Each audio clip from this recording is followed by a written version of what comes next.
كفايه بولينج، خلي الداتا تناديك بدل ما تنادي الداتا. بدل ما تسال الداتا كل دقيقه اتغيرتي ولا لا، خلي الداتا هي اللي تبلغك الفكره. في يونيو 2026 مايكروسوفت فابريك اضافت فيتشر او خاصيه مهمه جدا، ميرور داتابيز تشينج فيد كونكتور. الفيتشر دي مهمه جدا وقويه جدا في اي ابلكيشن بيعتمد على الايفنت ستريمينج. الفكره ببساطه، بدل ما تعمل بولينج او بتنادي البيانات بتاعتك على الداتابيز كل 5 دقائق او كل 10 دقائق وتعمل هيدك على الاي بي ايز والداتابيز بتاعتك والبرفورمانس يقل، بحيث انك تبدا تسال هل في اي ريكوردز جديده جت ولا لا، هنا يجي دور الميرور داتابيز تشينج. الفكره ببساطه شديده ان التكنولوجي او الفيتشر لما نزلت بيبدا يعرف لوحده هل في انسرت، هل في ابديت، هل في ديليت، وهنا اي تغيير بيحصل بيتحول لشكل او بشكل مباشر لايفنت. التغيير اللي ممكن يحصل بيطلع كستريم او ايفنت ستريم، ومنه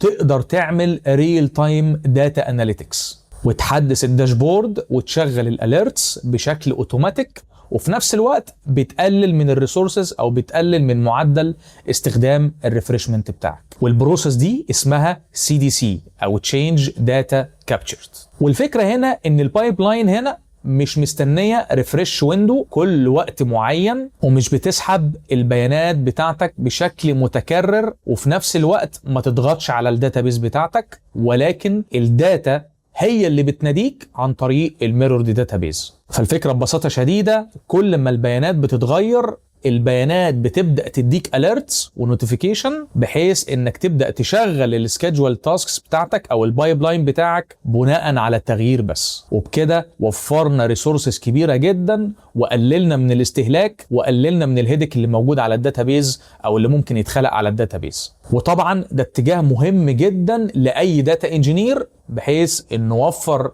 الريسورسز والبايب لاينز بتاعته والاستهلاك اللي ممكن يحصل او الهيدك اللي ممكن يحصل على الداتابيز. لو عجبك الفيديو اكتب CDC في الكومنتس وهشرح لك الفرق ما بين التشينج فيد داتا والباتشنج تشينج فيد. لو عجبك الفيديو تابعني واشوفكم الفيديو اللي جاي.